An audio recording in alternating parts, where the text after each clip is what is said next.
नमस्कार दोस्तों, हर्षित द्विवेदी एजुकेशन में आपका स्वागत है। मेरा नाम है विनीत सागर। डेली न्यूज एनालिसिस 4 फरवरी 2023। अभी के लिए केवल न्यूज़ है दोस्तों, थोड़ी देर के बाद मैं एडिटोरियल्स भी अपलोड करूंगा, please bear with me. 4 important articles हम डिस्कस करेंगे। नंबर 1 बैंकिंग सेक्टर से रिलेटेड है। देखिए, अदानी इशू के बाद बैंकिंग सेक्टर के ऊपर भी सवाल उठाया है, तो आरबीआई ने अब बोला है कि बैंकिंग सेक्टर हमारा स्टेबल है, रेजिलिएंट है, उसके बारे में डिस्कस करेंगे। फिर देखिए, सुप्रीम कोर्ट ने टर्मिनली इल पेशेंट्स का मेडिकल ट्रीटमेंट को विड्रॉ करने के लिए जो प्रोसीजर्स है उसे सिंप्लीफाई किया है, उस बारे में देखेंगे। फिर देखिए, रेलवे अपना बुकिंग कैपेसिटी को इंक्रीज करने वाला है, वो देखेंगे। फिर G20 का वर्किंग ग्रुप मीटिंग होने वाला है दोस्तों, रन ऑफ कच्छ गुजरात में। उधर हमारे रूरल एंड आर्कियोलॉजिकल टूरिज्म के कुछ सक्सेस स्टोरीज को इंडिया शोकेस करने वाला है, तो वो भी हम डिस्कस करेंगे। वर्ड ऑफ द डे देख लेते हैं, स्वान सॉन्ग। स्वान सॉन्ग का मतलब है the last piece of work of an artist before his or her death. देखिए, एक आर्टिस्ट का डेथ के जस्ट पहले उनका जो लास्ट पीस ऑफ वर्क होता है ना दोस्तों, उसे स्वान सॉन्ग बोलते हैं। ठीक है, तो आगे जाने से पहले लेक्चर पर लाइक का बटन, चैनल को अब तक शेयर एंड सब्सक्राइब नहीं किया हो तो कर लीजिएगा। हमें सपोर्ट करने के लिए आप सुपर थैंक्स का ऑप्शन यूज़ कर सकते हैं। और अगर आपको ये वीडियो इन्फॉर्मेटिव लग रहा है तो अपने दोस्तों के साथ वीडियो को शेयर कीजिएगा। शुरुआत करते हैं सबसे पहला news. Banking sector stable and resilient says RBI amid Adani imbroglio. GS paper 3 banking sector में ये न्यूज आपको काम आएगा। देखिए दोस्तों, अदानी एंटरप्राइजेस का जो इशू है उसके बारे में आप सबको मालूम है। ऑलरेडी करीब $120 बिलियन का लॉस ऑलरेडी अदानी ग्रुप को हो चुका है, तो इसके बारे में काफ़ी कंसर्न्स आजकल आ रहा है दोस्तों। तो लोग जो है रिजर्व बैंक ऑफ इंडिया से पूछ रहा है, ये जो अदानी इशू हुआ है इससे हमारा बैंकिंग सेक्टर के ऊपर कुछ इम्पैक्ट है या नहीं, हमारे बैंकिंग सेक्टर स्टेबल है या नहीं। तो रिजर्व बैंक ऑफ इंडिया ने बोला है कोई इशू नहीं है। करंट असेसमेंट के हिसाब से various parameters relating to capital adequacy, asset quality, liquidity, provision coverage, profitability सारे हेल्थी है। अब आप पूछोगे ये सब का मतलब क्या होता है, एक एक करके मैं समझाता हूँ। कैपिटल एडिक्वेसी मतलब क्या होता है? देखिए, एक बैंक के पास जो मिनिमम स्टैट्यूटरी रिजर्व्स होना चाहिए उसको बोलते हैं कैपिटल एडिक्वेसी। आपने कैपिटल एडिक्वेसी रेशियो के बारे में सुना होगा। तो रिजर्व बैंक ऑफ इंडिया के हिसाब से सारे जो बैंक से उनका कैपिटल एडिक्वेसी ठीक है। फिर एसेट क्वालिटी का मतलब क्या होता है? इसका मतलब होता है जो क्रेडिट रिस्क एसोसिएटेड होता है एक एक बैंक से। देखिए, बैंक के पास हमेशा क्रेडिट रिस्क होता है, मतलब जो लोन्स वो प्रोवाइड करेंगे वो वापस मिलेगा या नहीं, वो एक नॉन परफॉर्मिंग एसेट बन जाएगा या नहीं, ये रिस्क तो रहता है ना। तो ये क्रेडिट रिस्क को एसेट क्वालिटी बोलते हैं, तो ये भी ठीक है। फिर लिक्विडिटी का मतलब है बैंक के पास जो कैश अवेलेबल है, तो रिजर्व बैंक ऑफ इंडिया के हिसाब से सारे बैंक्स के पास एडिक्वेट कैश भी है। फिर प्रोविजन कवरेज का मतलब है, देखिए बैंक्स क्या करते हैं, अपने पास जो फंड्स है ना उसका एक परसेंटेज हमेशा रिजर्व में रखते हैं। अगर कोई बहुत बड़ा लॉस हो गया, कोई इमरजेंसी आ गया, तब उस सिचुएशन को मैनेज करने के लिए उसे प्रोविजन कवरेज बोलते हैं। तो आरबीआई के हिसाब से बैंकों का जो प्रोविजन कवरेज है वो भी ठीक है। And profitability is also healthy. अब प्रॉफिटेबिलिटी मतलब क्या है, ये बात आपको मालूम है दोस्तों, बैंक्स अभी प्रॉफिट में है।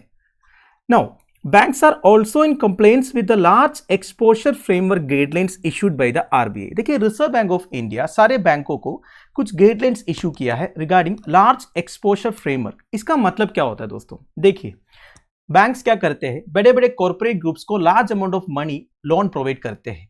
जैसे कि फॉर एग्जाम्पल रिसेंटली एक रिपोर्ट आया था कि state bank of India Adani group को ऑलरेडी 27,000 करोड़ रुपीज का लोन प्रोवाइड किया है। तो ऑब्वियस ही बात है दोस्तों, अब स्टेट बैंक ऑफ इंडिया को भी थोड़ा बहुत डर लग रहा होगा कि ये पैसे वापस मिलेगा या नहीं, ये नॉन परफॉर्मिंग एसेट बन जाएगा कि नहीं, as per the current scenario. ठीक है, तो एक बैंक एक पर्टिकुलर ग्रुप को या फिर एक पर्टिकुलर इंडिविजुअल को large amount of money provide करने से रिस्क है, क्योंकि वो ग्रुप या इंडिविजुअल फेल होने की वजह से उन्हें पैसे वापस नहीं मिलेगा। तो इस तरह के लार्ज एक्सपोजर को चेक करने के लिए रिजर्व बैंक ऑफ इंडिया ने कुछ गाइडलाइंस इशू किया था, जिसे लार्ज एक्सपोजर फ्रेमवर्क बोलते हैं। ठीक है, so as a first step to address the concentration risk मतलब क्या होता है, एक इंडिविजुअल को या फिर एक ग्रुप को जब लार्ज अमाउंट ऑफ मनी आप प्रोवाइड करते हो। बेसिकली एक बैंक के पास मान लीजिए 1000 करोड़ रुपया है, तो 1000 करोड़ में से अगर 500 करोड़ एक ग्रुप को या फिर एक इंडिविजुअल को देने से रिस्क है ना। ठीक है, तो ऐसे कॉन्सेंट्रेशन रिस्क को एड्रेस करने के लिए रिजर्व बैंक ऑफ इंडिया ने मार्च 1989 को fixed limits on bank exposures to an individual business concern and to business concerns of a group. तो बेसिकली एक बैंक एक पर्टिकुलर इंडिविजुअल को या फिर एक पर्टिकुलर ग्रुप को कितने पैसे तक लोन दे सकता है, इसमें कुछ लिमिट्स फिक्स किया हुआ है। So RBI's prudential exposure norms have evolved since then, and a bank's exposure to a single borrower and a borrower group was restricted to 15% and 40% of capital funds respectively. So basically reserve bank of India का large exposure framework guidelines के हिसाब से एक particular bank एक single borrower को अपना total capital funds का 15% तक लोन प्रोवाइड कर सकते हैं। अगर एक बिजनेस ग्रुप है जिसमें एक से ज्यादा बोरोवर्स इन्वॉल्व है तो उनको टोटल कैपिटल फंड्स का 40% तक लोन प्रोवाइड कर सकते हैं, इससे ज्यादा नहीं दे सकते। तो इसके अलावा रिजर्व बैंक ऑफ इंडिया ने ये इंश्योर किया है as the regulator and supervisor RBI maintains a constant vigil on individual banks with a view to maintain financial stability. तो बेसिकली फाइनेंशियल स्टेबिलिटी को मेंटेन करने के लिए आरबीआई सारे बैंक्स के ऊपर एक कांस्टेंट विजिल रखते हैं, इसलिए डरने की कोई बात नहीं है। वैसे रिजर्व बैंक ऑफ इंडिया का एक central repository of information on large credit database system है दोस्तों, where the banks report their exposure of 5 crore and above which is used for monitoring purposes. मतलब देखिए, अगर कोई बैंक किसी इंडिविजुअल को या फिर किसी बिजनेस ग्रुप को 5 करोड़ से ज्यादा लोन प्रोवाइड करते हैं तो इसके बारे में बैंक्स को आरबीआई के पास रिपोर्ट सबमिट करना होता है। तो ये रिपोर्ट्स वगैरह मॉनिटर करने के लिए आरबीआई के पास central repository of information on large credit database system है, जिसे CRILC बोलते हैं। तो CRILC के बारे में कुछ बेसिक डिटेल्स समझ लेते हैं। ये 2014 में कॉन्स्टिट्यूट हुआ था precisely to help financial institutions and banks to assess their non-performing assets and also share this information with other institutions। तो बेसिकली इंडिया में जितने फिनेंशियल इंस्टीट्यूशंस है एंड बैंक्स हैं उनको अपना नॉन परफॉर्मिंग एसेट्स को असेस करने के लिए और ये इंफॉर्मेशन दूसरे इंस्टीट्यूशंस के साथ शेयर करने के लिए CRILC आरबीआई ने 2014 में कॉन्स्टिट्यूट किया था। तो जैसे कि मैंने आपको पहले बोला दोस्तों, banks will have to provide credit information to CRILC about their borrowers with an aggregate fund based and non fund based exposure of and over ₹5 crore, that is ₹50 million. तो 5 करोड़ से ज्यादा अगर बैंक का कोई एक्सपोजर है तो इस बारे में इंफॉर्मेशन बैंक को और दूसरे फाइनेंशियल इंस्टीट्यूशंस को CRILC को रिपोर्ट करना होगा। अगला है Supreme Court issues procedures for terminally ill patients to withdraw medical treatment, GS paper 2, judiciary, health issues, ये सब में न्यूज आपको काम आएगा। देखिए, सुप्रीम कोर्ट ने टर्मिनली इल पेशेंट्स का मेडिकल ट्रीटमेंट विड्रॉ करने के जो प्रोसीजर्स है उसे सिंप्लीफाई किया है। तो इस पर्टिकुलर न्यूज में काफी कुछ सीखने को है दोस्तों। सबसे पहले हमें यह समझना पड़ेगा टर्मिनल इलनेस मतलब क्या होता है। It is an illness or condition which cannot be cured and is likely to lead to someone's death. It's sometimes called a life-limiting illness. मतलब ऐसा कोई इलनेस या कंडीशन जो कभी क्योर नहीं हो सकता, एक पेशेंट का मरने का चांसेस बहुत ज़्यादा है। ठीक है, तो ऐसे इलनेस को टर्मिनल इलनेस बोलते हैं और जिनको ये इलनेस है उन्हें टर्मिनली इल पेशेंट्स बोलते हैं। तो ये टर्मिनली इल पेशेंट्स को बहुत पेन सफर करना पड़ता है। आपने शायद सुना होगा दोस्तों, जो कैंसर पेशेंट्स वगैरह रहता है, जो लास्ट स्टेज कैंसर में होता है, और भी कई सारे डिसीजेस है जिसमें पेशेंट को बहुत पेन सफर करना पड़ता है और उनका मरने का चांसेस बहुत ज़्यादा भी रहता है। तो ऐसे सिचुएशंस में एक पेशेंट मरने का डिसीजन ले लेते हैं। वो बोलेंगे कि मुझे मार दो, इससे अच्छा तो मरना ही है, क्योंकि मैं कुछ दिन के बाद मरूंगा ही, पर तब तक मुझे बहुत पेन सफर करना पड़ेगा। तो ऐसे सिचुएशंस में वो पेशेंट को हेल्प करने के लिए, बेसिकली पेशेंट को मरने के लिए हेल्प करने के लिए एक प्रोसेस है जिसे यूथनेशिया बोलते हैं। तो सुप्रीम कोर्ट ने इधर पासिव यूथनेशिया को अलाउ किया है and at the same time advance medical directives को किस तरह इंप्लीमेंट करना है इसके रिगार्डिंग कुछ गाइडलाइंस भी इशू किया है। तो कोर्ट ने इधर सिंप्लीफाई किया है, ध्यान दीजिएगा। मतलब पहले से इंडिया में पैसिव यूथनेशिया अलाउड था और इंडिया में एडवांस मेडिकल डायरेक्टिव्स भी इंप्लीमेंट होते थे, पर उसके लिए जो प्रोसीजर्स थे ना वो काफी कॉम्प्लेक्स थे। तो कोर्ट ने अभी उन प्रोसीजर्स को सिंप्लीफाई किया है। ठीक है, अब मुझे पता है दोस्तों आप कंफ्यूज हो गए होगा, ये पैसिव यूथनेशिया क्या होता है, एडवांस मेडिकल डायरेक्टिव्स क्या होता है। मैं आपको समझाता हूं। देखिए, यूथनेशिया का मतलब क्या होता है। It is the practice of ending the life of a patient to limit the patient's suffering. तो बेसिकली एक टर्मिनली इल पेशेंट को हेल्प करने के लिए, उनको सफरिंग से बचाने के लिए, उनका लाइफ खत्म करने का प्रैक्टिस को यूथनेशिया बोलते हैं दोस्तों। And the word euthanasia itself comes from Greek words you मतलब गुड एंड थनाटोस मतलब डेथ। ठीक है, नाउ अलग अलग टाइप्स ऑफ यूथनेशिया है। तो उसमें दो मेजर टाइप है, one is active euthanasia, second is passive euthanasia. Active euthanasia मतलब क्या होता है दोस्तों, killing a patient by active means, for example injecting a patient with a lethal dose of a drug, poison वगैरह inject करके अगर एक पेशेंट को मार देते हैं, इसे एक्टिव यूथनेशिया बोलते हैं। सुनने में आपको लग रहा होगा दोस्तों वो एक क्रूअल प्रोसीजर है, इसी वजह से इंडिया में एक्टिव यूथनेशिया अलाउड नहीं है, it counts as a murder, isn't it.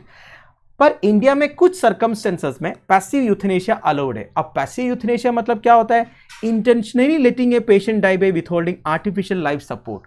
देखिए आपने वेंटिलेटर के बारे में सुना होगा, वेंटिलेटर बेसिकली एक लाइफ सपोर्टिंग डिवाइस रहता है। जो पेशेंट वेंटिलेटर में रहता है ना, वो वेंटिलेटर की वजह से जिंदा रहते हैं, अगर आप वेंटिलेटर हटा दोगे तो वो पेशेंट अपने आप मर जाएगा। तो ये भी एक टर्मिनली इल पेशेंट को मारने का तरीका है ना, बस आपको लाइफ सपोर्टिंग डिवाइस को हटाना है। ऐसे जब पेशेंट को मारते हैं या फिर उनका लाइफ खत्म करते हैं, इसे आप पैसिव यूथनेशिया बोल सकते हैं, ठीक है। तो पैसिव यूथनेशिया अगर करना है उसके लिए जो प्रोसीजर्स है उसे कोर्ट ने सिंप्लीफाई किया है और कोर्ट ने कुछ गाइडलाइंस भी इशू किया है किस तरह एडवांस मेडिकल डायरेक्टिव्स को इंप्लीमेंट करना है। अब ये एडवांस मेडिकल डायरेक्टिव्स का मतलब क्या होता है, एडवांस मेडिकल डायरेक्टिव को लिविंग विल भी बोलते हैं। मतलब अपनी बॉडी के साथ क्या होना चाहिए इसके बारे में एक पेशेंट लिख के देते हैं। मतलब मान लीजिए एक पेशेंट कोमा में चला जाता है, तो ऐसे सिचुएशन में वो पेशेंट डिसाइड कर पाएगा अपनी बॉडी के साथ क्या होना चाहिए, क्या ट्रीटमेंट होना चाहिए, मारना चाहिए, जिंदा रखना चाहिए। तो उससे पहले एक डायरेक्टिव दे देते हैं दोस्तों। मतलब अगर मैं ऐसा एक कंडीशन में चला गया तो मेरी बॉडी के साथ क्या होना चाहिए, इसके लिए डायरेक्टिव से एक्चुअली एडवांस मेडिकल डायरेक्टिव। तो 2018 में एक कॉन्स्टिट्यूशन बेंच ने ये रूल किया था, for an advance medical directive it requires not only the signatures of two independent witnesses but had also to be countersigned by a judicial magistrate। तो देखिए 2018 में कोर्ट ने ये रूल किया था कि एडवांस मेडिकल डायरेक्टिव को अगर इंप्लीमेंट करना है तो उसके लिए पहले तो दो इंडिपेंडेंट विटनेसेस का सिग्नेचर की जरूरत है, इसके बाद वो डायरेक्टिव को काउंटर साइन करना चाहिए ए जुडिशियल मजिस्ट्रेट। पर अभी का जो ऑर्डर है उसमें कोर्ट ने बोला it need to be signed by the executor or patient and independent witnesses in presence of a notary or gazetted officer who would record his or her satisfaction that the AMD was voluntary and executed without coercion। तो basically अभी के हिसाब से अगर एक advance medical directive देना है तो बस सबसे पहले पेशेंट को साइन करना है, एक विटनेस होना चाहिए, पर वो signature in the presence of A notary या फिर गेसेटेड ऑफिसर होना चाहिए, ठीक है। तो वो गेसेटेड ऑफिसर का काम है, उन्हें ये रिकॉर्ड करना पड़ेगा कि ये जो एडवांस मेडिकल डायरेक्टिव है ये वॉलंटरी था और बिना कोई कोएशन से इसे एग्जीक्यूट किया था। मतलब फोर्सफुली एडवांस मेडिकल डायरेक्टिव को साइन नहीं कराया गया था। ये सब बोल के गेजेटेड ऑफिसर को बस उसे काउंटर साइन करना होगा। इसके अलावा copies of the MD that is advance medical directives hand over करना पड़ेगा, एक तो क्लोज रिलेटिव्स को, फैमिली फिजिशियन को and a competent officer of the municipal corporation और पंचायत को। तो इतना ही प्रोसीजर्स अभी के हिसाब से कोर्ट ने बोला है दोस्तों। इसके अलावा कैसे इसका प्रोसेस होना चाहिए सब के बारे में लिखा हुआ है, that is not so important to you. बस आपको यह समझना है दोस्तों यूथनेशिया क्या है, एडवांस मेडिकल डायरेक्टिव्स क्या होता है, और अब सुप्रीम कोर्ट ने यूथनेशिया का एडवांस मेडिकल डायरेक्टिव्स को इंप्लीमेंट करने का जो प्रोसीजर्स है उसे ईज किया है या फिर सिंप्लीफाई किया है। अगला है railways to ramp up booking capacity from 25,000 to 2.25 lakh tickets a minute, GS paper 2, government policies and interventions में न्यूज आपको काम आएगा। देखिए union railway minister Ashwini Vaishnaw साहब ने बोला है इंडियन रेलवेज का passenger reservation and ticketing systems को रिवैम्प किया जाएगा, बेसिकली उनके कैपेसिटीज को इंप्रूव किया जाएगा। अभी के हिसाब से इंडियन रेलवेज का जो आईटी सिस्टम्स है they can process bookings for 25,000 tickets in 1 minute. तो 1 मिनट में 25,000 टिकट्स तक बुक कर सकता है अभी के हिसाब से इंडियन रेलवेज का आईटी सिस्टम्स जो है। तो इसे 2.25 लाख टिकट्स पर मिनट तक अपग्रेड किया जाएगा, ठीक है। अब इसके लिए बेसिकली आईटी इंफ्रास्ट्रक्चर को अपग्रेड करना पड़ेगा, सॉफ्टवेयर अपग्रेडेशन करना पड़ेगा। तो ये सब अपग्रेडेशन जो है इसी साल सितंबर तक कंप्लीट होगा, ये बोला है यूनियन रेलवे मिनिस्टर साहब ने। नाउ अभी के हिसाब से इंडियन रेलवेज 1 मिनट में 4 लाख टिकटिंग इंक्वायरीज रिसीव करते हैं दोस्तों। अब ये जो 4 लाख का कैपेसिटी है उसे भी इंक्रीज करेंगे to 40 lakh inquiries a minute. वैसे आप सबको पता होगा यूनियन बजट 2023 में इंडियन रेलवेज का बजटरी एलोकेशन था 2.4 लाख करोड़। इन पैसों का एक पार्ट यूज किया जाएगा नए रेलवे ट्रैक्स को बिछाने के लिए। वैसे अगला फाइनेंशियल ईयर के लिए बेसिकली 2023-24 के लिए इंडियन रेलवेज का टारगेट है 7000 किलोमीटर का रेलवे ट्रैक्स को बिछाना, ठीक है। इसके अलावा for smooth travel between towns Vande metro trains will be launched. जैसे कि इंडियन रेलवेज ने वंदे भारत ट्रेन्स लॉन्च किया था, वैसे वंदे मेट्रो ट्रेन्स भी लॉन्च करने वाला दोस्तों for smooth travel between towns. Basically shorter distances के लिए 25 किलोमीटर टू 60 किलोमीटर रेंज में ट्रैवल करने के लिए वंदे मेट्रो ट्रेन्स भी लॉन्च करेंगे। ऐसा system already Japan and European countries में है, वो इंडिया में भी आएंगे। इसके अलावा देखिए दोस्तों, इंडियन रेलवेज के अंडर अभी के हिसाब से 10,438 फ्लाई ओवर्स एंड अंडरपासेस है, पर ये सफिशिएंट नहीं है, तो और 1000 new flyovers and underpasses construct करेंगे, ये भी बोला है दोस्तों।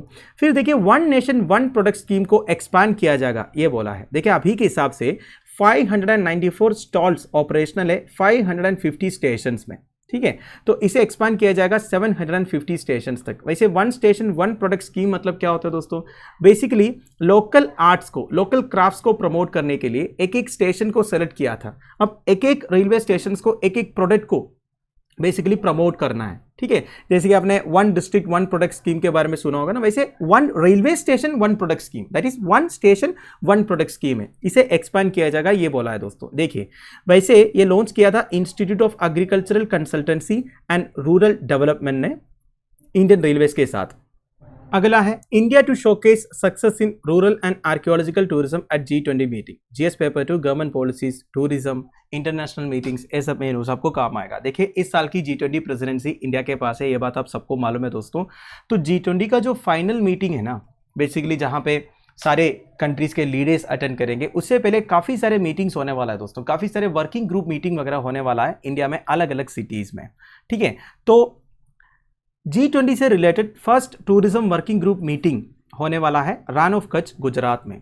उधर इंडिया का rural and archaeological tourism success stories को शोकेस करेंगे। देखिए क्या है ना, गवर्नमेंट ऑफ इंडिया ने हमारे टूरिज्म सेक्टर्स को प्रमोट करने के लिए, डेवलप करने के लिए काफ़ी सारे पॉलिसीज लेके आया है, काफ़ी सारे मेजर्स अडोप्ट किया है, उसमें काफ़ी सक्सेस रेट भी है। तो वो सक्सेस स्टोरीज को शोकेस करेंगे जब working group meeting of G20 nations होगा रान ऑफ कच्छ गुजरात में। तो इधर कुछ इंपॉर्टेंट हेरिटेज साइट्स का, इंपॉर्टेंट टूरिस्ट प्लेसेस का नाम भी दिया हुआ है दोस्तों, that is important for your examination. One is Latpura Khas village of Madhya Pradesh, Khonoma village of Nagaland and heritage sites of Dholavira Gujarat, ठीक है। वैसे लाटपुरा खास विलेज ऑफ मध्य प्रदेश को नॉमिनेट किया था as the best rural tourism village by the United Nations World Tourism Organization, और इस village में state government of Madhya Pradesh ने होम स्टेज वगैरह डेवलप किया है under the responsible tourism mission of the state. Responsible tourism mission मतलब क्या होता है दोस्तों, बेसिकली टूरिज्म को प्रमोट करने के लिए जो लोकल पॉपुलेशन है उन्हें भी इन्वॉल्व करने का एक स्ट्रैटेजी है दोस्तों, ये रेस्पॉन्सिबल टूरिज्म। रिसेंटली हमने एक न्यूज़ कवर किया था केरला का रेस्पॉन्सिबल टूरिज्म के बारे में, आपको शायद याद। वैसे रेस्पॉन्सिबल टूरिज्म मतलब क्या है ना, टूरिज्म को और सस्टेनेबल बनाना है। बेसिकली टूरिज्म को प्रमोट करने की रेस्पॉन्सिबिलिटी सबका है, इसमें गवर्नमेंट का है, होटलियर्स का है, ऑपरेटर्स का है, लोकल्स का है, टूरिस्ट का भी है। तो ऐसे एक ऑब्जेक्टिव है रेस्पॉन्सिबल टूरिज्म का। और कौन कौन से सक्सेस स्टोरीज प्रेजेंट किया जाएगा, one is of Kevadia Gujarat. Kevadia में क्या है दोस्तों, the most famous statue of unity है, ठीक है। And some sensitive areas of Jammu and Kashmir like Poonch where OYO hotels and tribal home stays have been developed. देखिए जम्मू एंड कश्मीर का one of the sensitive area है पूंछ सेक्टर, ये बात आपको मालूम होगा। पर पूंछ में भी देखिए regionally OYO hotels, tribal home stays वगैरह डेवलप किया है टूरिज्म को प्रमोट करने के लिए। इसके अलावा India will also present the innovative model of community based astro tourism. Astro tourism मतलब क्या है, नाम से आप समझ गए होंगे, बेसिकली एस्ट्रोलॉजिकल एक्टिविटीज करवाएंगे, स्काई वॉचिंग हो गया, एस्ट्रो फोटोग्राफी हो गया, ये सब जब टूरिस्ट से करवाते हैं ना उसे आप एस्ट्रो टूरिज्म बोल सकते हैं। वैसे आपने सुना होगा रीजनली हानले लद्दाख में एक डार्क स्काई ऑब्जर्वेटरी सेटअप किया था, है कि नहीं। तो उधर कम्युनिटी बेस्ड एस्ट्रो टूरिज्म वगैरह प्रमोट किया था, तो ये दिखाया जाएगा किस तरह हमने एस्ट्रो टूरिज्म को प्रमोट किया है। फिर देखिए नागालैंड का खनौमा village will present the model of eco-tourism management board that develops rural tourism products and promotes responsible travel। तो बेसिकली नागालैंड का खनौमा विलेज ने जो eco tourism management मॉडल को अडोप्ट किया है, जहाँ पे वो रूरल टूरिज्म प्रोडक्ट्स को डेवलप कर रहा है, रेस्पॉन्सिबल ट्रैवल को प्रमोट कर रहा है। तो ये सारे जो सक्सेस स्टोरीज है, बेसिकली इंडिया में टूरिज्म से रिलेटेड जितने भी सक्सेस स्टोरीज हुआ है ना, वो सब दिखाया जाएगा ये working group meeting of G20 Nations जो रन ऑफ कच्छ गुजरात में होने वाला है। ठीक है, इसके अलावा ढोलावीरा भी दिखाया जाएगा। अभी ढोलावीरा के बारे में ज़्यादा बताने की जरूरत नहीं है दोस्तों, रीजनली यूनेस्को वर्ल्ड हेरिटेज भी बना था। ठीक है, हैरप्पन सिविलाइजेशन का एक इंपॉर्टेंट पार्ट है। और देखिए, the guest would be presented with gift made under one district one product program to showcase Indian heritage and culture. ODOP program के बारे में अभी भी हमने डिस्कस किया पिछले स्लाइड में, बेसिकली पिछले न्यूज में। क्या है one district one product program? मतलब एक एक डिस्ट्रिक्ट को सेलेक्ट किया जाएगा, वो डिस्ट्रिक्ट से रिलेटेड एक प्रोडक्ट को प्रमोट करना है। ठीक है, तो one district one product program से बना हुआ एक प्रोडक्ट को बेसिकली इधर गेस्ट को दिया। सो कुल मिला के the meeting will provide a vision, road map and guidance for accelerated growth of tourism sector. तो बेसिकली टूरिज्म सेक्टर का एक्सेलरेटेड ग्रोथ के लिए ये मीटिंग एक विजन प्रोवाइड करेंगे, एक रोड मैप प्रोवाइड करेंगे, गाइडेंस भी प्रोवाइड करेंगे बेस्ड ऑन 5 की बिल्डिंग ब्लॉक्स। अब ये 5 की बिल्डिंग ब्लॉक्स क्या है दोस्तों? 1 is sustainability, 2nd is digitalization, 3rd is skills, 4th is MSMEs and 5th is destination management towards achieving sustainable development goals। क्या बताया जा रहा है दोस्तों? यूनाइटेड नेशंस का 17 सस्टेनेबल डेवलपमेंट गोल्स के बारे में आपने सुना होगा। ये सस्टेनेबल डेवलपमेंट गोल्स में गोल नंबर 8 अगर आप देखोगे, 8 में क्लॉज नंबर 9 अगर आप देखोगे, बेसिकली 8.9 जो गोल है उसमें लिखा है टूरिज्म को सस्टेनेबल तरीके से प्रमोट करना है। तो ये सस्टेनेबल डेवलपमेंट गोल को अचीव करने के लिए ये जो वर्किंग ग्रुप मीटिंग है एक vision, road map and guidance provide करेंगे। ठीक है, and it will be based on 5 की building blocks: sustainability, digitalization, skills, MSMEs and destination manage. मतलब देखिए दोस्तों, सस्टेनेबल तरीके से टूरिज्म सेक्टर को प्रमोट करने से और भी सेक्टर्स को मदद मिल जाएगा। एक तो देखिए क्रिएशन ऑफ जॉब्स होगा, और टूरिस्ट डेस्टिनेशंस का सस्टेनेबल डेवलपमेंट होगा, और लोकल आर्ट्स एंड क्राफ्ट का प्रमोशन हो जाएगा, लोकल कल्चर का, लोकल लैंग्वेजेस का प्रमोशन हो जाएगा। इसलिए सस्टेनेबल डेवलपमेंट गोल्स में प्रमोशन ऑफ टूरिज्म भी लिखा हुआ है दोस्तों। केवल SDG 8.9 में नहीं, SDG 12 में भी सस्टेनेबल टूरिज्म के बारे में बताया हुआ है, ये भी आप ध्यान दीजिएगा। ठीक है, तो दोस्तों दैट्स इट। आई होप आपको वीडियो इन्फॉर्मेटिव लगा होगा। लेक्चर की PDF एज यूजुअल आपको टेलीग्राम चैनल में मिल जाएगा, जिसका लिंक नीचे डिस्क्रिप्शन बॉक्स में प्रोवाइडेड है। Thank you for watching, bye bye, have a nice day.